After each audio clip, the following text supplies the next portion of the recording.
Counterpunch, Tyler Perry's Sisters, Season 4, Episode 9. Okay, and we pick up right where we left off. We're at Zach's, where he's been placed in handcuffs, and Alicia Mackey, who claimed she was not a cop. Remember when she went into Karen's salon and told Karen that she was not a cop? Well, if you take a closer look at her, she has a badge and a gun. And hold up, Miss Alicia Mackey. Don't think for 1 second that I didn't notice that look that you gave Jake as you were pushing Zach up out the door. Zach tells Jake to go ahead and call Fatima. We know Fatima can definitely handle this. So while they haul Zach off to Fulton County Jail, we head over to the office with Fatima and Andy.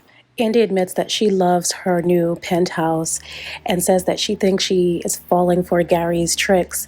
Fatima tells her to hold on. Fatima leaves the office and then comes back with a ball of rubber bands and then gives Andy the advice that Andy should think of all of the crazy things that crazy Gary has done, and for every one of those crazy things he did to go ahead and take a rubber band off of the ball. When you run out of rubber bands, that means it's time to leave the relationship. And Fatima, I call BS. Ladies, let me tell you something. You don't need no damn ball of rubber bands. All you need is one hand where you have 5 fingers on it. Okay, listen closely. Me personally, I only give 3 chances. But if you feeling froggy, you can go ahead and give them 5, girl. When you run out of fingers, it's time to run out of that relationship. But anyway, Andy goes on and compliments Fatima on how she handled the situation between her and Karen. The ladies get to talking, and Andy tells Fatima that the only thing Karen wants from Zach is to co-parent. And Fatima said, slow your roll, Andy, because first of all, we need to find out who the baby daddy is. Andy gives Fatima the side eye, and then Fatima spills the tea. Fatima lets Andy know that, listen, Zach told me that Karen was messing around with him and the preacher man at the same time. So there is a possibility that the baby can be Zach's, but there's also a possibility that it can be Pass's. So Andy really sat up there and said, no, that baby is Zach's. And Fatima said, the hell it is.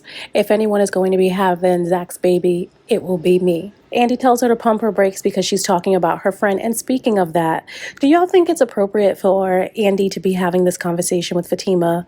Let me know. Again, I say it all the time. Andy's in a tough position, but still, I get just like a weird vibe from this. I don't think they should be sitting there talking about Karen. But anyway, we head down to the bank with Sabrina and Maurice. And Sabrina is giving Maurice the business. Maurice actually fixed his face and said that Q was a good guy. Sabrina had to remind him that he held both Sabrina and Maurice at gunpoint while he was trying to rob the bank.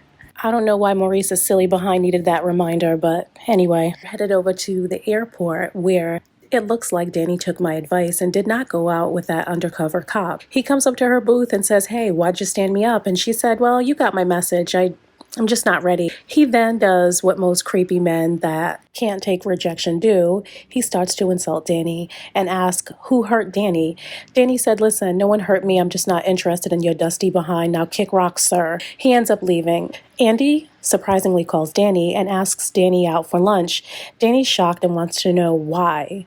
Now, Danny and Andy usually do not meet up one-on-one. They usually only hang out with the rest of the girls because the dynamic is Danny and Sabrina are BFFs and Andy and Karen are BFFs. But you know what Andy's trying to do here. Andy doesn't want to take Karen's advice about crazy Gary. She wants to take Danny's advice about Gary. See, Andy, rightfully so, wants to keep her penthouse, but she knows that if she goes over to Karen's and tells Karen how she truly feels about wanting to keep the penthouse, Karen is going to hate, Karen is going to try to shame her, and Karen is going to make her feel guilty. Whereas Danny is going to be like, B, are you crazy? Take that damn penthouse and keep it moving. Keep the penthouse, keep the car, keep the clothes, keep it all, girl. And I approve that message. So after Andy says that she will pay for lunch, of course, you know our girl Danny said, yes, I will meet you. We're back at the bank with Sabrina, and the last guy that beat Calvin up comes in. He approaches Sabrina's window and admits that he has gone to a couple of different branches looking for her because he feels like he needs to apologize for what happened at the restaurant, when he beat Calvin up. Anyway, Sabrina says, oh, okay, whatever. She accepts his apology, and then he does something really weird. He asks her if she wants to go on a trip with him. She looks at him like he's crazy, and I look at him like he's crazy too. She says no. So then he says, okay, well, I'm at the bank, so let me just handle my banking business since you don't want to go on vacation with me. She says, yeah, now that I can help you with. I can help you with your banking. Apparently, this man wants to withdraw money. He gives Sabrina his identification and he looks up at her while she's doing it. Sabrina punches in all the numbers, and when she sees all those zeros in his account, she freezes. And that's exactly the reaction he wanted. Your boy said, you said no to me, but let's see if you can say no to all those commas. This man knew exactly what he was doing. He came in there trying to withdraw an amount of money that he probably knows good and well the bank could not honor. But he was there to impress Sabrina. He gives Sabrina his card and tells Sabrina that she must call him. Now see, that demanding talk just ruined the entire moment, sir. Sabrina doesn't have to must do anything. And being aggressive like that is very unattractive, sir. I don't care how much money you have. So, of course, Maurice is lurking behind, was doing what he does, lurking in the background. As soon as the guy walks away, he runs over to Sabrina's window and says, how much money did he want? Sabrina says he wanted $200,000. Maurice demands to see how much money the man has in his account and tells Sabrina to go ahead and turn her screen around so he can take a look. And when he sees how much money this man has, Maurice says, Sabrina, you are a damn fool if you don't go out with this man. Maurice says if Sabrina doesn't go out with him, he will go ahead and dress up and drag, and he'll slam dunk him tonight if she won't. Maurice told Sabrina, you see all those zeros in that man's account? Girl, I'm trying to get you paid. You need to listen to my advice. You need some new clothes. You're up here looking raggedy.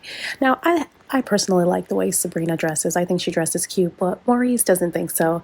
Anyway, Sabrina says, Maurice, ma'am, you are in no position to be giving me any advice on men, especially when you have a loser like Q running around here trying to stay with you. Sabrina says, Maurice, you really need to leave Q alone. You need to have that boy stop calling you. Maurice says, no, everything is fine. And then Sabrina tells Maurice some news that he didn't know.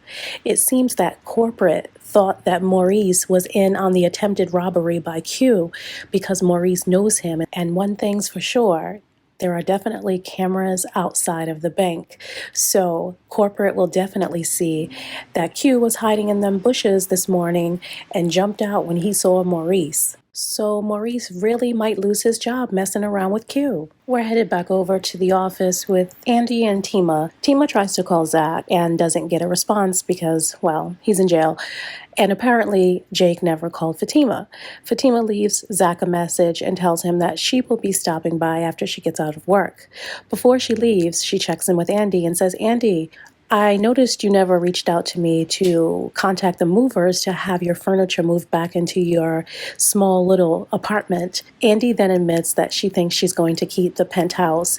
And Fatima says, oh, well, what about the car? Because I have someone that's interested in it. Andy said, no, she thinks she wants to keep the car too. So Fatima says, okay, well, if you change your mind, I can always call Gary. Andy says, no, there's no need to call him. I think I'm good for now. Okay, we're headed over to Karen's salon, where Pasa and his thirsty behind has decided to stop by unannounced. Now let me say this. This is how I know Karen don't have no good sense. Okay, so after everything that has gone down at Karen's salon, I'm talking about Pasa's wife offing herself in the salon, Pasa's ex-brother-in-law and his ex-mother-in-law coming by Karen's salon and threatening her. Karen still don't have a damn buzzer on that door. People can still just walk in her salon up off the street after all that stuff that has gone down. That tells me, Karen, that you don't have no good sense. But anyway, Karen is very irritable. She's not in the best mood. Matter of fact, I don't think I have ever seen an episode where Karen was in a good mood. She tells Pasa that she did make the appointment and she will let him know what happens.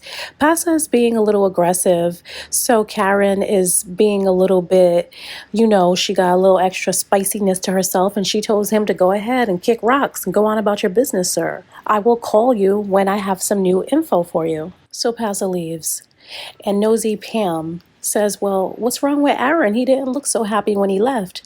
Karen said to Pam, well, you won't be so happy if you lose your job. Karen needs to just go ahead and fire Pam. Pam just be doing the most.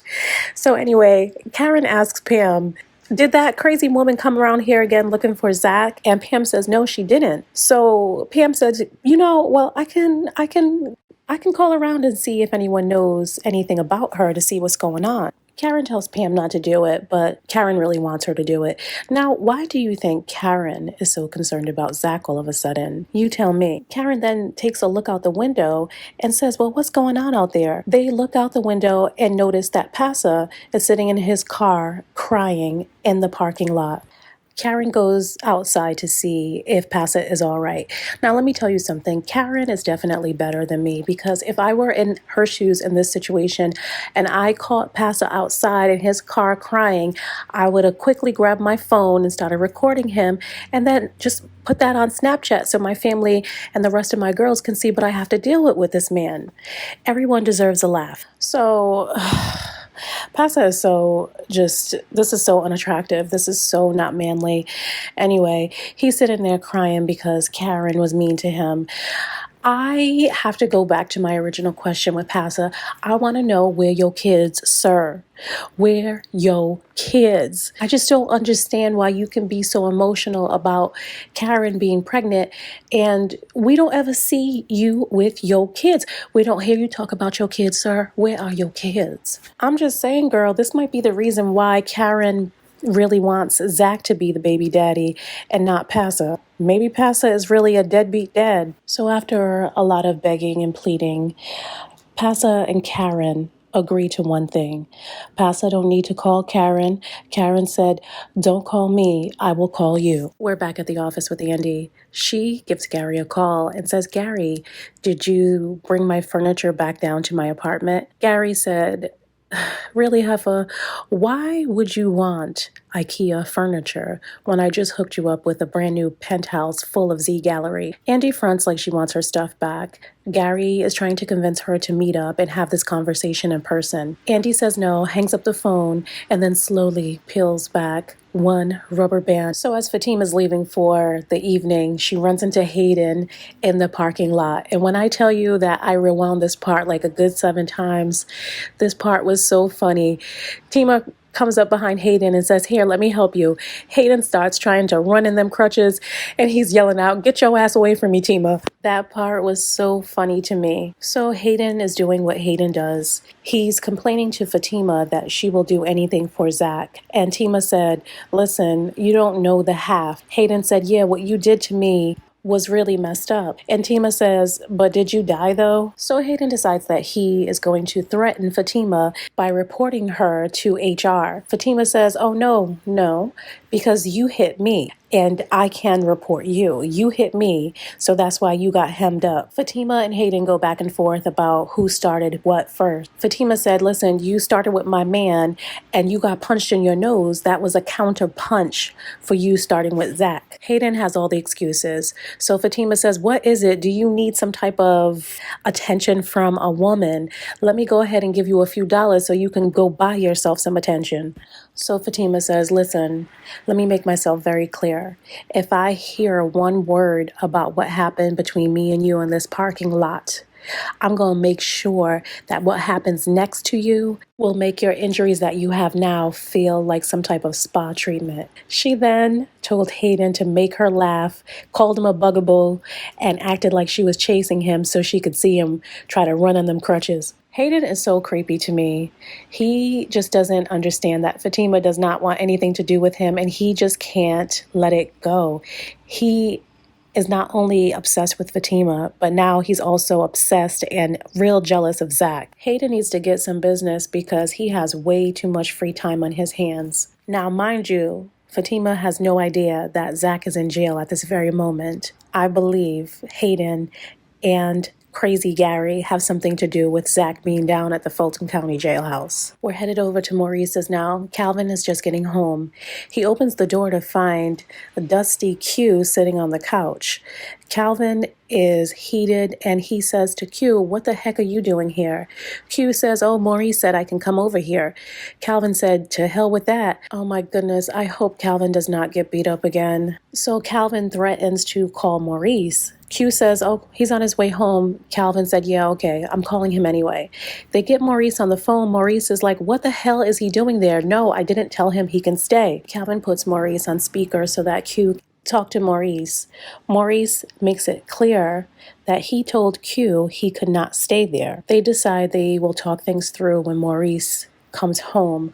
Maurice grabs his things and heads out the door. Okay, now we're meeting up with Andy. Andy is driving around in her brand new Bentley. She's happy, she's singing, she's in a good mood. And then she pulls up to Karen's salon. Now, if you're in a great mood, why in the world would you head on over to Karen's? Karen ain't gonna do nothing but dog your mood, so let's see what happens. Karen is actually not there, but she pulls up shortly after Andy arrives. Now, Andy and Karen want to have some privacy to talk, but there's no way in hell they can do that when nosy ass Pam in the room. So Karen sends Pam out to her car to pick up some supplies that she just purchased. So as soon as Pam leaves the salon, Karen gets to Karening. Karen wants to know why Andy is driving around in the Rolls Royce. I mean, why wouldn't she drive around in the Rolls Royce, Karen? Karen is coming with all her questions. The only thing she doesn't ask is if she can speak to Andy's manager, like a real Karen would. Andy admits that she's not keeping the car, but Fatima has someone that wants to take a look at the car and maybe buy it. At the mention of Fatima's name, Karen immediately gets stank. So Andy is trying to lighten the mood by cracking a few jokes about things that Danny would say about keeping the car. And Karen says, "Well, what about the apartment?" Andy says, "No, I don't think I can keep it." Karen says, "Yeah, well, that is the right thing to do. You should definitely give it back." Karen says that if Andy keeps these things, that Gary will probably find his way back, constantly bothering Andy. But listen, he does that already. This is nothing that a restraining order cannot fix. My vote is still to keep everything that Gary has given Andy. Then Karen admits that she knows Andy called Danny for advice on the situation. And I'm not really feeling the way Karen speaks to Andy like she is Andy's mother. And also, Karen's life is in shambles. She's pregnant. She doesn't know who she's pregnant by. Her salon is struggling.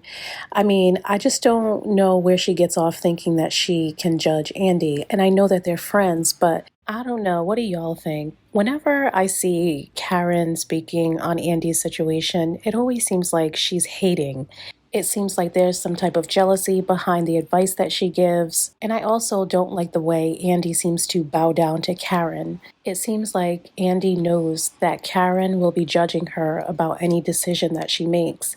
And she kind of seems like she's looking for Karen's approval. I think Karen tries to take advantage of that by trying to control Andy and the way Andy moves. So Andy admits that she is going to let Gary take her to dinner. And she asks Karen not to judge her. Karen says, suit yourself. Okay, so listen, I can see this from both perspectives a little bit now. Maybe Karen is tired of hearing about all the drama that Andy goes through with Gary. So if Andy really wants to be with Gary, she needs to just go ahead and be with him. Stop calling your girls up anytime something bad happens, especially if you know you're not going to leave, because that's where your girlfriends and your family don't like the man that you are with. If you're not going to leave, then maybe keep some of that mess to yourself. Karen's tired of hearing about this mess, so she says, "Listen, Andy, I have my own problems to deal with. I'm waiting to set up this doctor's appointment." Andy says, "Oh, yeah, I can go with you for support." But did y'all peep the way that Karen told Passa that she already had an appointment, but now she's telling Andy that she's trying to make an appointment? And why do you think Andy didn't mention what Fatima told her about Karen not knowing who she's really pregnant by? Okay, it's visiting hour for Zach down at the jailhouse. A guard comes by and tells Zach that his lawyer is here. He brings Zach to a visiting room, and Zach opens the door to see Jake and some new guy. Immediately, Zach says, "Did you call Fatima?" Jake says, "I was going to, but I don't think you want her to know this." Jake introduces his friend, who happens to be a lawyer, and the lawyer pulls out some documents for Zach to examine. I don't know what all was in those documents, but Zach is shocked when he looks at them. And that's the episode. Make sure you like, comment, and subscribe. Bye.